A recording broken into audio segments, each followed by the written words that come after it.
We have looked up to the stars and galaxies in awe and wonder for millennia, trying to understand our place in the universe. Current technology is enabling us to see further and farther back in time with much more detail than ever.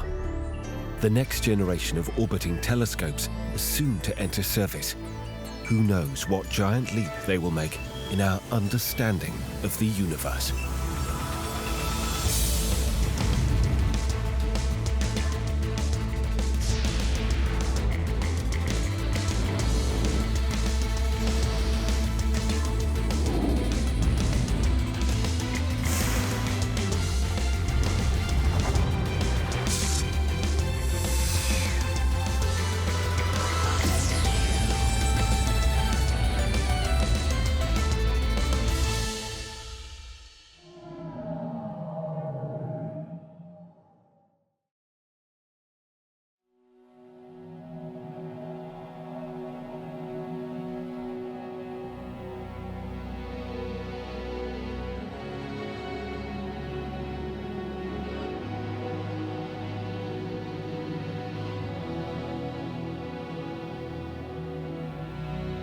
Since its launch in 2013, ESA's Gaia observatory has been constantly mapping our galaxy, creating the most accurate and complete multi-dimensional map of the Milky Way.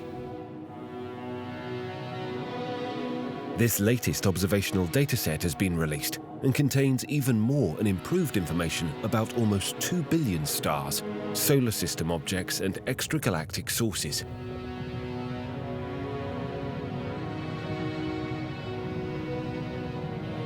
Our Sun travels at 240 kilometers per second around the galactic center and will take 220 million years to complete one orbit. The Gaia dataset includes stellar positions, stars' distances, and motions across the sky, plus color information, and most significantly, the radial velocities for 33 million stars within the Milky Way. This allows astronomers to create the most accurate and complete multi-dimensional map of our astronomical neighborhood. Another novelty in this dataset is the largest catalogue yet of binary stars in the Milky Way, which is crucial to understand stellar evolution. At the Observatoire de Paris in Meudon, Paris, France, scientists form part of the Data Processing and Analysis Consortium, some 400 scientists from 20 countries who are responsible for the processing of Gaia's data with the final objective of producing the Gaia catalogue. So Gaia is extremely important for all fields of astronomy. The Gaia catalogues, that results contain a huge amount of information that will provide the material for the work of astronomers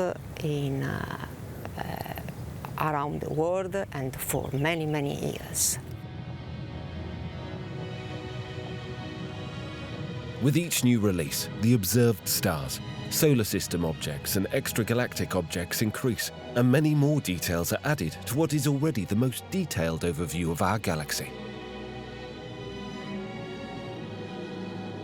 So Gaia is an incredible satellite which looks at the stars, which measure 1.8 billion stars, but obviously it goes from what is nearby, asteroids, up to very distant quasars.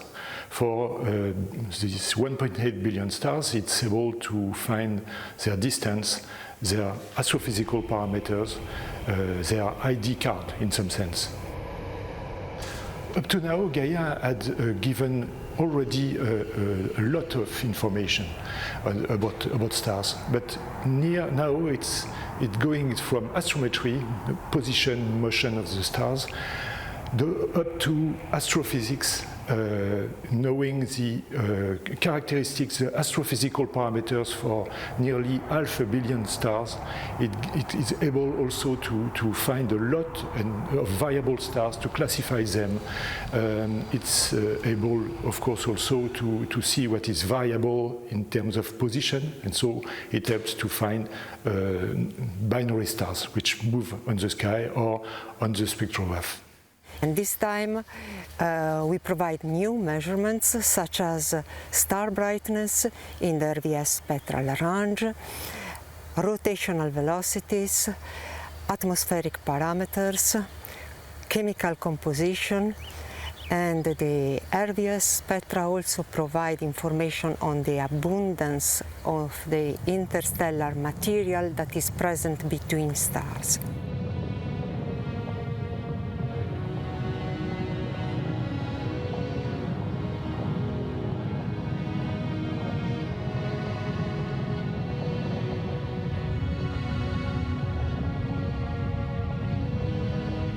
So Gaia is observing with astrometric instrument which measure the position of the objects, and from this position it gets the motion of the object with time on the sky. That's astrometry.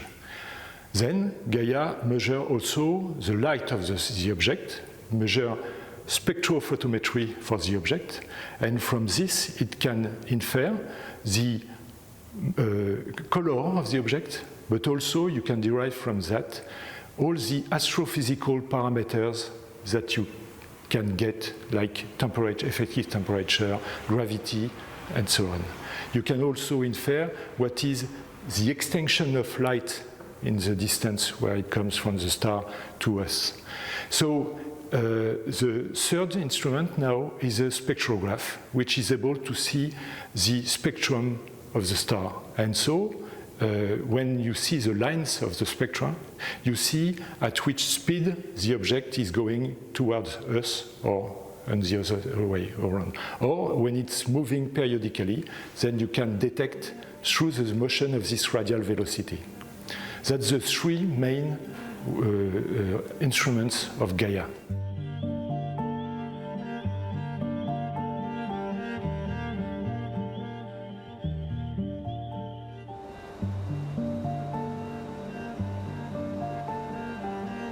Even older than Gaia is the venerable Hubble Space Telescope. It too continues to contribute to the science of cosmology. To my mind, the most important discovery from Hubble is the discovery of dark energy. There have been a lot of interesting discoveries, certainly. Certainly the fact that there are billions and billions of galaxies that we had no idea there were that many. The work that we were doing on exoplanets with Hubble has been interesting. I mean, Hubble has carried such a wide variety of results that it's hard to pick a single one, but I do feel the dark energy is the outstanding discovery. And what that means is simply that space, we always thought that space would contract because gravity would pull it together. We knew it was expanding, but we thought the expansion would slow down. Well, instead, the expansion's speeding up. And that is a very exciting thing to me. Because the Hubble Space Telescope is operating so well and is so scientifically effective right now, scientists are using Hubble to investigate some of the deepest mysteries of the universe.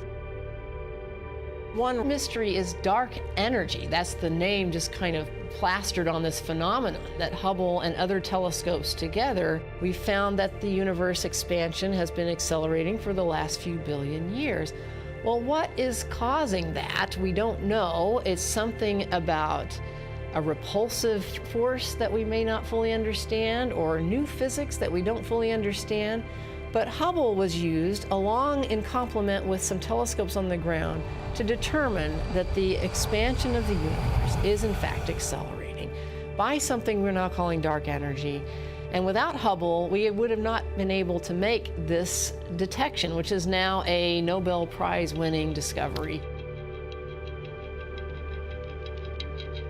This explains why the universe appears to be accelerating now when it used to be slowing down because of gravity. So now the question is, well, is this a simple story or is it complicated? Is there more than one kind of dark energy? Has the dark energy itself changed over time? So Hubble is now being used to refine even further that expansion rate of the universe in our current epoch, and trying to compare that to what might be predicted from looking at other measurements of the universe with other telescopes. Right now we're finding a discrepancy between what we might have expected and what we're actually measuring. So that's one realm where Hubble is really at the cutting edge of helping us understand, or at least open up, new mysteries of the universe.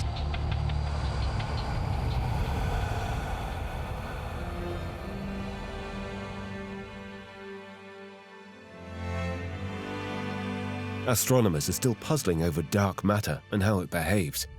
They have found small, dense concentrations of dark matter that bend and magnify light much more strongly than expected. Dark matter makes up the bulk of a galaxy. The gravitational influence of dark matter is thought to tie the galaxies together in massive clusters. There is so much regular matter and dark matter concentrated in these clusters that their gravity magnifies and warps light from distant background objects. By studying how the light distorts the background galaxies, though, this gravitational lensing can help map where the dark matter is in galaxy clusters. Images of lensing galaxy clusters are filled with the smeared images of remote background galaxies. The higher the concentration of dark matter, the more dramatic its light-bending power is.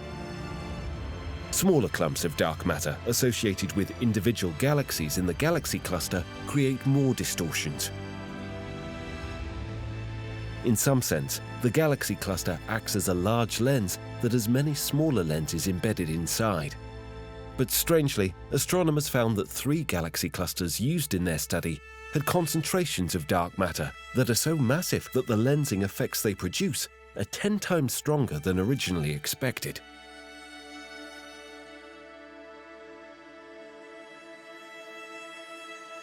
Soon to be launched, ESA's Euclid mission aims to investigate this dark matter, dark energy, and the expanding universe in even greater detail.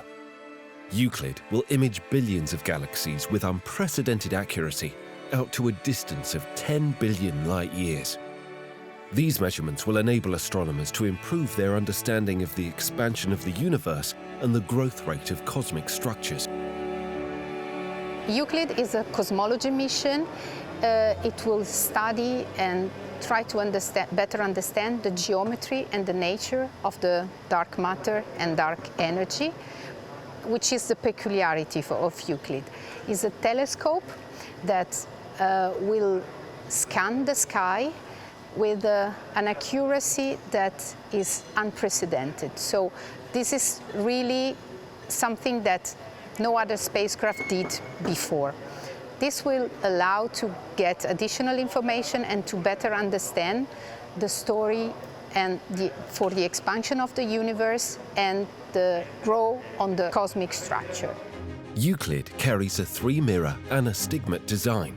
The primary mirror is 1.2 meters in diameter.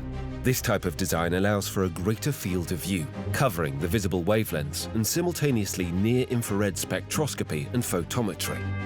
It was a very important milestone because it's somehow the starting point of a new phase of the project, because so far the 2 parts that you can see, the upper part that is the payload module and the lower part that is the service module, have been developed and tested separately. So today with the mating we start a following phase, the next phase, with both the 2 main constituents of the Euclid spacecraft are together. Indeed, this is a completely new design with a lot of challenges involved with this mission. And we have put together a team of about 120 companies in Europe, which are working together in good synergy for several years. And we are very proud of the results achieved today. The mission is designed for a 6-year lifespan. However, an extension of a further 5 years is contemplated, dependent on the spacecraft's onboard resources. With the mating today of the telescope with the service module, we achieve a major milestone in the integration of the flight satellite. It has been a long journey because the 2 elements have been developed independently for several years, and now for the first time they are mated together, and this makes us very proud of the achievement. So the telescope was already delivered here in October last year and was put in the clean room on the fixture, ready to be mated. In the meantime, we finished the work to be done on the remaining part of the satellite, which is here. And today we released the telescope from that foundation, and we move it to the SVM by crane. It is a very dedicated operation because the tolerances or the budget we have for the mechanical stresses is very small. So it's a very fragile telescope because it needs to be light. So it's quite fragile. So for this operation, there was a tight allocation for the stresses. And the stresses they measured at every step on the feet which support the satellite on 6 points. Next step after this mating will be the integration of the solar array sun shield, which will happen around May this year. And at that point, the satellite will be in full flight configuration. And at that point, we will go to Cannes to conduct the environmental test campaign for about 6 months. The objective is to have the satellite completely integrated and validated at the beginning of next year. After the mating, the next step will be the finalization of all the connection, electrical testing. Then in front of the telescope will be installed the sun shield and the solar array, and after that the high gain antenna. Then the test campaign will start in Cannes. The full spacecraft will be tested in environmental condition, and at the end it will be ready to be shipped to Kourou for the launch campaign. Launching around the same time as Euclid is NASA's Sphere-X mission. It will survey hundreds of millions of galaxies near and far, some so distant their light has taken 10 billion years to reach Earth. Also, it will search for water and organic molecules within the Milky Way. Sphere-X is NASA's latest Explorer mission in astrophysics. It's a small telescope, but it has this unique and powerful capability of doing spectroscopy everywhere. We are going to survey the entire celestial sphere and collect a data set that will help us answer 3 fundamental science questions. It's going to tell us about the origin of the universe, the birth and formation history of galaxies, and the abundance of essential molecules such as water in the early stages of star and planet formation. The great thing about Sphere-X is not only will we view the entire sky 4 times, but we will see it in nearly 100 near-infrared colors. And that's really never been done before. According to our current understanding of the universe, we think that in the very earliest times, and I'm talking here a fraction of a second, much less than a nanosecond, the universe appeared to have gone through an accelerating expansion called inflation. And this is really a profound idea, and we're very interested to test it. And so one way to do this is to look at how matter is distributed over the universe. We want to map hundreds of millions of galaxies in 3 dimensions. What Sphere-X does, in addition to mapping out all these galaxies, is we cover the whole sky. So we can measure these galaxies over the largest part of the range we can see, which is the entire sky. And we want to cover the full range of distances from today to as far back as we can see. We know there are about 100 billion galaxies in the universe, maybe more. But we still don't have a good understanding how these galaxies came to be. Did they all form at the same time? Did they change in size and luminosity or brightness over time? So the intent with Sphere-X is for us to figure out the formation history of galaxies, where do they exactly form, and how do they grow over cosmic time. And that information is crucial for us because that'll allow us to separate various theories we have right now on the formation and growth of galaxies. Sphere-X will also identify targets for more detailed study by NASA's James Webb Space Telescope and the future Nancy Grace Roman Space Telescope. The Nancy Grace Roman Space Telescope is set to launch atop a SpaceX Falcon Heavy within the next few years. It will capture images unlike any satellite before it. The Roman Space Telescope will have the same image resolution as Hubble, but with 30 years of technological advancement, will cover an area 100 times larger. Roman will also view the sky in carefully selected wavelengths of infrared light. This will allow scientists to see through the obscuring dust to reveal hidden stars and watch the growth of galaxies over the last 10 billion years.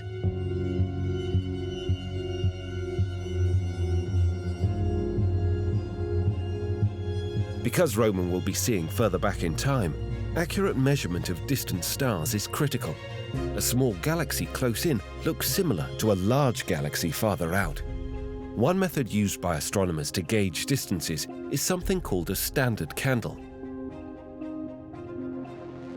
A standard candle is a type of stellar object or event that emits a specific known amount of light. This works because light sources appeared predictably dimmer the farther away they are. So, for further distances, astronomers have to rely on the brightest of stars or events, in particular exploding stars called supernovae. There are a few different kinds of supernovae, but the best for standard candles are type 1a. These supernovae involve a white dwarf, the leftover core of a dead star, and one other star in a binary system. The white dwarf accumulates mass from its partner and eventually explodes, giving off a set amount of light. These beacons then allow scientists to accurately predict their distances. Roman will also use its broad view to search for planets around other stars in our galaxy. It will be fitted with a coronagraph which reduces the light coming directly from the star to separate it from the light reflected by the planet.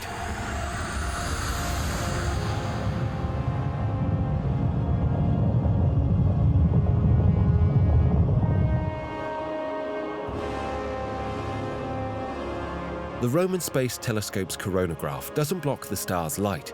It uses a combination of disks with complex patterns and light-blocking stops to create destructive interference with the star's light, effectively making it disappear while allowing the light from planets to pass through. A complicating factor is that the light picks up small distortions as it reflects off the telescope's series of mirrors, and these distortions can reduce the effectiveness of the destructive interference. Collecting more light increases the image signal, but the planets are still hidden under blobs of leftover distorted starlight. To remove these blobs, the coronagraph has special deformable mirrors that can change shape by using hundreds of tiny pistons. This corrects distortions in the light beam. As the mirrors deform, the blobs of light slowly disappear, revealing brighter planets. Advanced software processes this data, further improving the contrast and clarity of the image. This processing makes objects more than 1 billion times fainter than the star visible. As a result, the Roman Space Telescope will provide the first look at individual planets in star systems that might be similar to our own.